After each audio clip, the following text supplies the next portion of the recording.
quando eu passei em medicina, né, eu tive que optar, né, por fazer numa faculdade particular através de bolsa 100%, onde eu não pagasse nada, né, que não fosse financiamento, nada disso. Por quê? Porque para mim poder fazer federal, eu ia ter que mudar de cidade, né? Eu ia ter que ir para a capital ou ia ter que ir para um outro local. Então, dentro do meu contexto geográfico, eu optei pela particular, tá? Era o que eu conseguia fazer naquela época, né? Era o que dava para mim. Quem conhece mais aprofundado a minha história sabe, né, que eu morei com um rapaz, o Patrick, ele vinha de uma família humilde, e ele fazia medicina, né, com bolsa 100%. Então, como eu vinha da mesma realidade que ele, né, minha mãe empregada doméstica, meu pai sapateiro, né, analfabeto, então aquilo me chamou muita atenção, né? Pô, o cara também vem de baixo, estudou escola pública, não fez cursinho, estudou sozinho em casa e passou em medicina, né? Então aquilo me chamou muita atenção. E aí eu tinha isso como meta, né? Então nunca foi a minha meta a federal, né? O meu objetivo sempre foi a particular. Mas pelo esse contexto, se você não sabe, né? Eu moro no interior do Rio Grande do Sul, tá? Então por esse contexto geográfico foi o meu objetivo, tá? Eu poderia ter ido para a capital, só que por questões financeiras, na época, eu não quis fazer isso, tá? Eu resolvi ficar aqui e fazer eu tinha conseguido uma bolsa, né? Passar em primeira chamada, tinha conseguido passar em medicina. E aí foi o meu objetivo, né? Só que é, a universidade particular, ela tem um detalhe, né? Se você vai pagar ela, aí é um outro contexto, né? Então eu tô falando aqui do ponto de vista de você fazer a faculdade com 100% de bolsa, né? Onde você não vai pagar, que não é financiamento, não é nada disso, tá? Então essa é a minha visão, tá? Então assim, quem vai fazer a faculdade é você, tá? Então é importante você entender isso. Você que vai fazer a faculdade, você que vai estudar, né? Então você consegue fazer uma boa faculdade. E aí vem um ponto bem interessante, que como a faculdade particular tem muito investimento, né? Então são mensalidades muito altas, é interessante você estar nesse ambiente, né? É, você está num ambiente onde se você reclamar, vão trocar o professor, né? Por exemplo, na federal. Se o professor não quiser dar aula, tá tudo bem, né? Porque ele é concursado. Se ele quiser tratar mal você, tá tudo bem, porque ele é concursado. Já na particular, como tem pessoas pagando, é, você não gostou do professor, você reclamou algum comportamento, alguma atitude, e ele vai ser mudado esse professor. Então esse é o bacana, né, da faculdade particular, sem falar de que não vai ter greve, né? Por exemplo, meu irmão faz na federal, né? Meu irmão faz medicina na federal. Então pararam na pandemia, não teve aula. Eu, por exemplo, estourou a pandemia, na outra semana já começou online, entendeu? Então eu não perdi nenhum ano, eu não perdi nenhum semestre. Eu tenho outros amigos que estudam em universidades federais que eles perderam muito, né? Perdeu quase um ano de estudo. Então isso que é o legal do privado, tá? Então, mas assim, se o teu sonho é passar na federal, beleza, né? Só que assim, eu sempre trago essa reflexão porque a maioria que me acompanha aqui, né, que quer passar em medicina, a maioria é baixa renda. Então, são improváveis, né? O cara é um improvável. O cara não tem dinheiro, o pai não apoia, a mãe não apoia, tem que trabalhar, né? Então, se o cara tem que trabalhar é porque ele é pobre, né? Porque o cara que tem dinheiro e quer medicina, a família vai apoiar, a tia vai apoiar, o primo vai apoiar, todo mundo vai apoiar da família, né? Que nem no meu caso. Ninguém me apoiou, né? Tava eu lá estudando que nem um louco e trabalhando, né? Por quê? Por que eu trabalhava? Porque eu gostava? Não, porque eu não tinha e eu tinha que dar um jeito. Então, assim, eu não. Por mais que eu. Não, a minha meta é passar na federal, isso e aquilo, tá? Eu ia ter, no caso, usando o método mente, eu conseguiria, né? Eu consegui passar em medicina com ProUni 100%, então se eu quisesse, eu poderia ter passado na Universidade Federal também, tá? Só que daí eu ia ter que ir para a capital, enfim, ia ter toda essa dinâmica. Então, assim, eu não ia ter condições financeiras de morar na capital, aqui pelo menos no interior eu ia ter trabalho. Então, tudo isso tem que ser levado em consideração, porque daqui a um pouco tu quer federal, mas, pô, mas tu tem condições?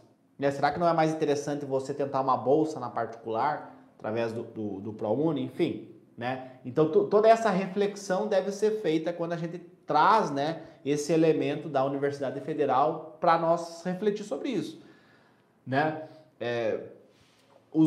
Vamos falar de financeiro, tá? O financeiro não... várias coisas podem influenciar esse aspecto financeiro, tá? Vou reformular. Vários aspectos podem influenciar no sucesso na medicina, tá? Mas eu vou pegar o financeiro. Os médicos que eu conheço que tem os melhores resultados financeiros são pessoas que estudaram em faculdades particulares, tá? Então é um dado aí que eu trago para você. Então assim, não necessariamente você vai fazer uma federal e vai ser bem sucedido, tá? Às vezes o cara da particular pode ter um resultado bem legal, tá? Então assim, quando eu estava estudando, minha mãe, empregada doméstica, não tinha condições de me apoiar, né? Meu pai, sapateiro, analfabeto, né? Tanto que quando eu passei em medicina, ele achou que eu estava indo fazer um empréstimo no banco, né? Porque quando você passa em medicina com bolsa, pelo ProUni, você tem que comprovar várias coisas lá, tem que levar uma documentação. E aí meu pai, né, analfabeto, não tinha muita noção das coisas, ele é sapateiro, né? O que um sapateiro faz? Sapateiro arruma o calçado das pessoas. Então, o cara tem um calçado lá, rasgou o calçado, leva no sapateiro, né? Então, assim, ele na cabeça dele, ele não tinha nem noção que eu tinha passado em medicina, né? Na cabeça dele, eu ia fazer um empréstimo no banco e, enfim, ia endividar ele, né? Então, imagina o nível de conhecimento.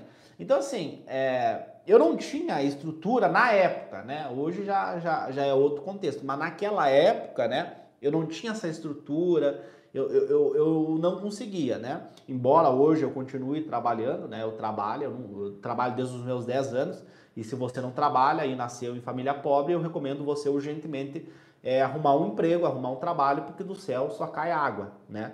Então fica a dica aí para vocês, né? Trabalhar não mata ninguém, né? Bem pelo contrário, eu comecei a trabalhar com 10 anos, trabalho até hoje, né? Tô no 4º ano de medicina e continuo trabalhando, né? Continuo correndo atrás, porque ou você trabalha, ou você estuda, ou você vai atrás, ou você vai esperar acontecer um milagre do divino, do além, né?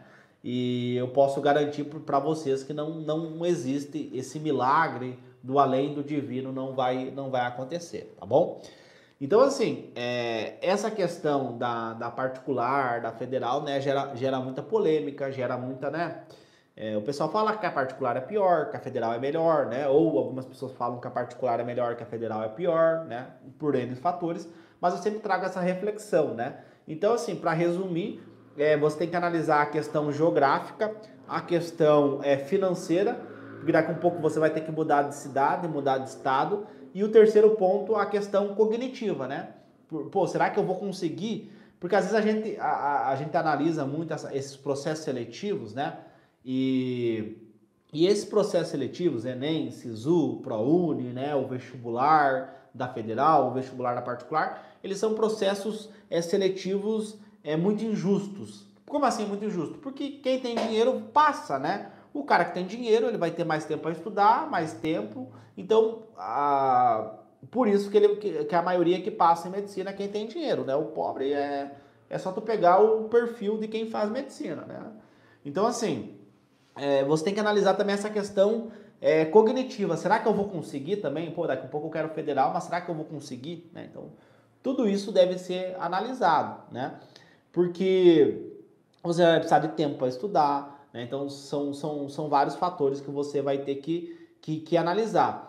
E aí, quando a gente fala dessa questão cognitiva, foi aí que nasceu o método Atleta da Mente, né? Então, eu precisava ter uma performance cognitiva. Eu estava com 22 anos e eu não queria ficar 5 anos estudando, né? Eu tinha 6 meses para a prova, né? Ou seja, 3 ciclos de 60 dias. Eu ia fazer a prova e eu queria passar, né? Porque eu já tinha tido um resultado negativo posteriormente, né? Depois eu desenvolvi depressão, fiquei 1 ano e meio parado, né? Sem estudar. Enfim, quem conhece a minha história sabe disso, né? Fiquei 1 ano e meio ali, acabei desistindo, né? Porque eu tinha sido reprovado. E depois, quando eu voltei a estudar, da forma correta, né, usando essa metodologia que eu falo para vocês, chamada Método Atleta da Mente, que me ajudou a passar em medicina e que ajudou os meus alunos também a passarem em medicina, né? Esse método fantástico que mudou a minha vida, ele nasceu disso, né? Pô, eu tenho 3 ciclos de 60 dias para a prova, né? E eu preciso passar, né? Não tem ano que vem, não existe ano que vem, né? Porque senão você não vai ter condições, você não vai ter um financeiro para aguentar mais um ano de cursinho. Então, foi aí que eu desenvolvi esse método, porque eu precisava otimizar a questão cognitiva, que é importante, e o financeiro influencia na cognição, tá? Então, assim, é uma reflexão aí para vocês, né, sobre essa questão dos processos seletivos, tá?